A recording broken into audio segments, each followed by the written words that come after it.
I just have one question for you this week. How will you plead? Guilty or not guilty? Guilty.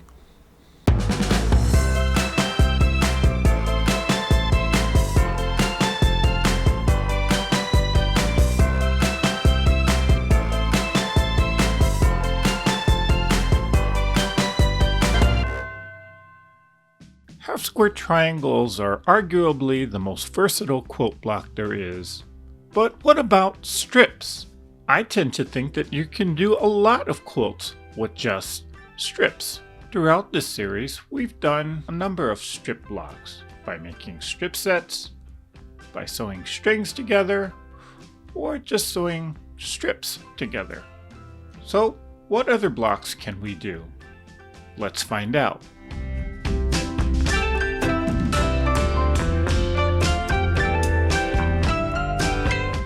So this is the block that we're making this week. It's called the Courthouse Steps, and some people kind of consider this to be a log cabin style block where you start with the center and you build your block or add strips around it to build out your block. So all of these strips are cut to 1.5 inches wide. Here I have two 1.5 inch squares of a background print and one 1.5 inch square of a print fabric. Then I took that 1.5 inch strip and cut them to 3.5 inches long, 2 of a background and 2 of a print fabric. Then I cut them to 5.5 inches long, 2 of a background and 2 of a print. Then I cut 2 strips of a print fabric 7.5 inches long. To construct this block, well, I don't want to say simple, but it's not complicating like some of the other blocks that we've done. I'll start off with my 1.5 inch print square. Then I'll put the 2 background 1.5 inch squares, one on the left and one on the right. I'll take the 2 3.5 inch strips, so one to the top, one to the bottom. Put the 2 background strips of the 3.5 inches long, so one on the left, one on the right, and keep going in that manner where you'll sew print strips onto the top and bottom, as well as your backgrounds to the left and to the right. Then finally we'll end with the 2 7.5 inch long print strips at the top and the bottom. So let's get this block started.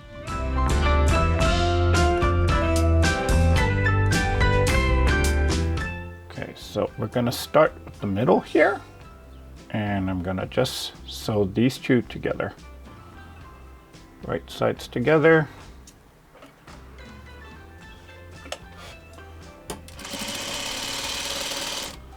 Okay, and I'm just going to finger press the seam allowance towards that middle square. There. Put that back. Then I'll take the other 1.5 inch square, sew it to the other side.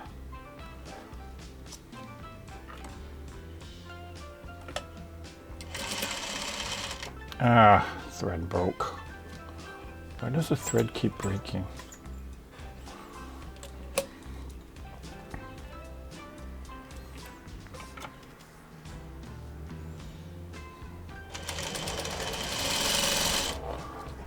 Cut off the thread there.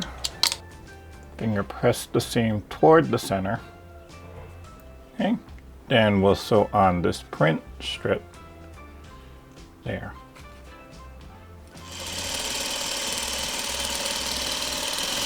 So I finger press the seam allowance toward the print fabric there, and then we'll flip this one, sew that together.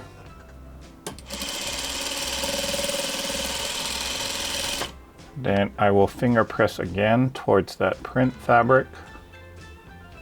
We'll sew the right side.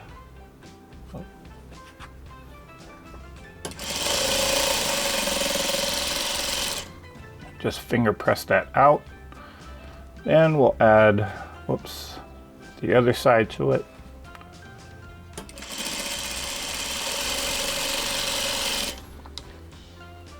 And we'll finger press that back. So I'll put this there. So the bottom.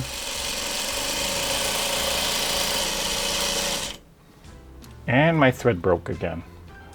Yep, this machine is definitely telling me that it's time to change the needle. So I'll do that as soon as I get done making this block. Can I find the hole? Right there. No, missed. Put it in the hole. Okay, that's not a good thing for me to be saying on a video. There we go. Got it? Yep. Don't you just hate that when you break thread? And I have no bobbin thread. Have I been air sewing? Oh boy.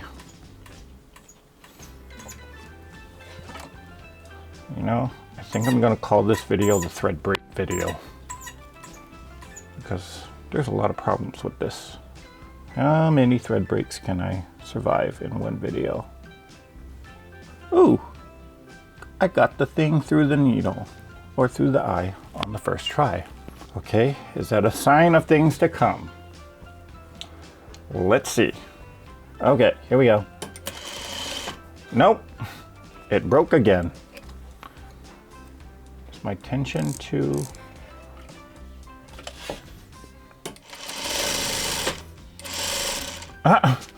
Again? You gotta be kidding me. Why does it always happen when I'm on camera? I wonder if the thread's bad.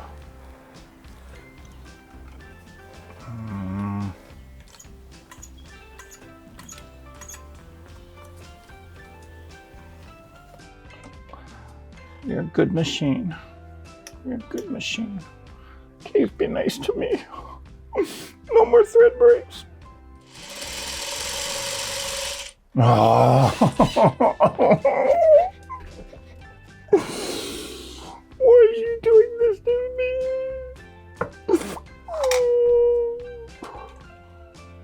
Okay, maybe I really do need to change the needle.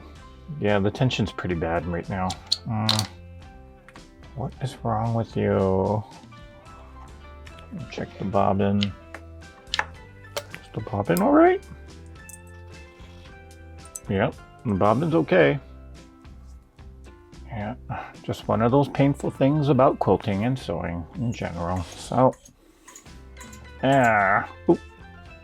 Sewing on the crumb piece here. Let's see if this will work.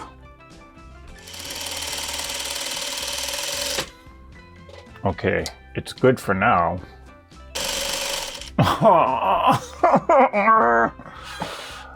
Oh, why are you doing this to me now? If it breaks again, I give up.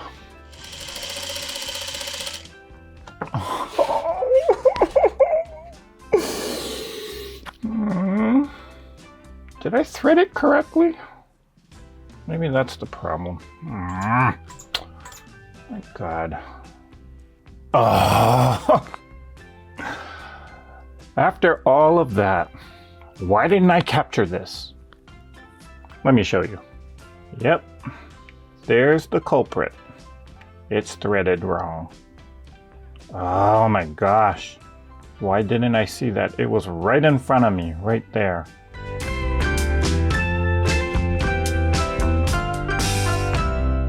I think it's time to just change my needle. I haven't changed my needle in a long time, so after this block, it's time for a needle change. You know, when you get issues like sewing stitches or skip stitches, it might not be the machine itself. It might just be that, well, maybe you need to just change your needle. Tension issues sometimes can even happen because of that. And if you can't remember when the last time you changed your needle, maybe now's the time to do so. Yeah, I've been noticing that I've been getting a lot of problems with this machine. I cannot remember when the last time it was that I changed my needle, so maybe now is the time a good time to actually do that. I'll do it after this. How often do you change your needles? That's a good question to ask. Or how often do you actually do just general maintenance on your machine? Now, when I say general maintenance, I don't mean taking it in to get it serviced, but I mean cleaning it out, cleaning out the bobbin area, changing your needle. How often do you have to actually do those things? Put a comment down below. Let the rest of us know. I try to change or clean out the bobbin area on this particular machine every time I do a bobbin change, in which, because of the time that it takes to do that, I don't usually do it on camera. I'll do it off camera. I got into the habit of cleaning out the machine or the bobbin area every time I needed a new bobbin.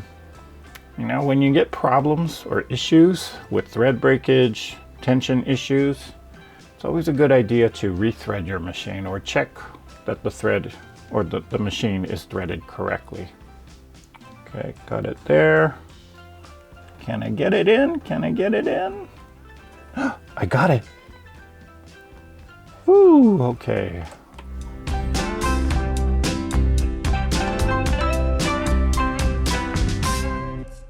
Okay, back to our block. So I got the bottom half of this finger pressing back to the print square. Now I'm gonna sew the top part of it. Don't break on me. Don't break on me. You better not break on me. I feel stupid talking to my machine.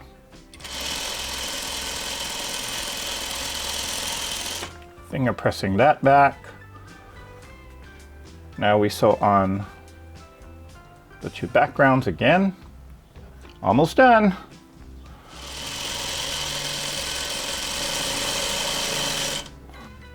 Finger pressing that back. And we'll sew on the left side here.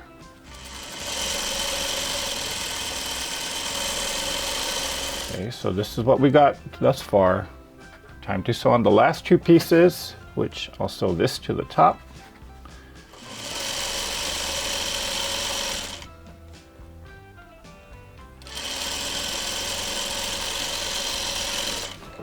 Push that back, finger press that last piece back. We'll sew this one on here.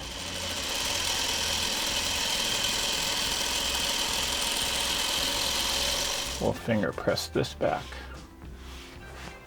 We have our block done.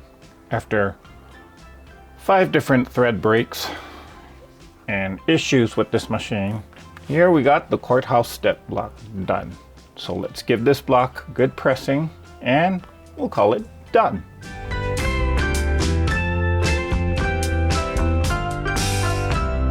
So I have my block here all nicely pressed down, and I started to I finger pressed the seam allowances here in the middle towards that middle square, but every seam allowance thereafter I pressed it outwards toward the edges. Then I just hit it with an iron just to make it flat.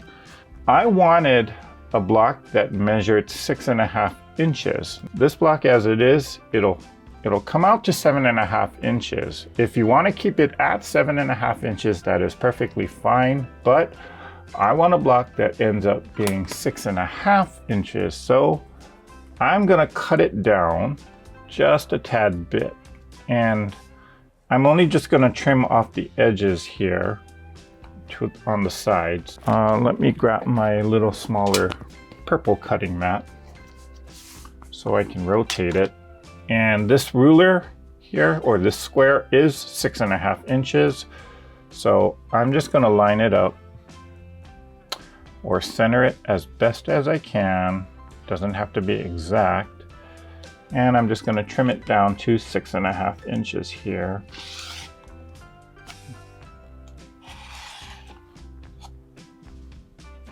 Now you do not have to do this step. I'm just doing it because in the overall quilt, I wanted to get a 6.5 inch block on this. I'm just trimming it down to 6.5 inches here. And whoops, yeah, don't do that. Turning it around, I think, yeah, oh, I did get it, okay. There's my block. It's a little wonky. Ooh, it's actually very wonky, but I'm not so worried about it. Okay, it's a little angled, but there you have it.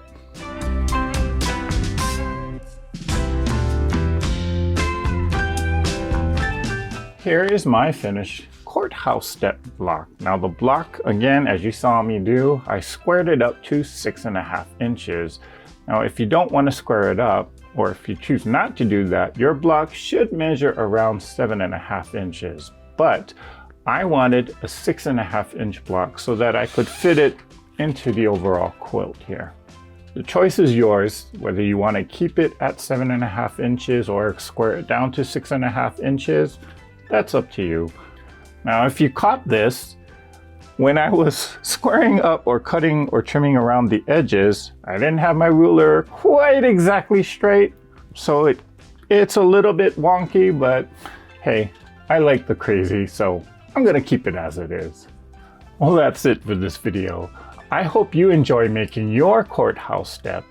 And, well, I hope you got a little bit of laughs of me struggling with all the thread breaks on this particular machine. It's time to clean her out. As always, go out and create something. Thanks for watching. If you like this video, hit the thumbs up and subscribe to the channel. Hit the bell for notifications on when I upload the next video. Put a comment down below saying what you liked or maybe even what you didn't like. And join the Facebook discussion group at Treasure Heart Creations. You can post pictures of the blocks that you created or just scroll through and gather inspiration from other Treasure Heart Creation Group members. And from time to time, there are giveaways exclusively for Treasure Heart Creation Group members. So use the link in the description box below to sign up. If you're on Instagram, post pictures of the blocks that you're working on using the hashtag THC5252. Well, that's it for now. Now go out and create something.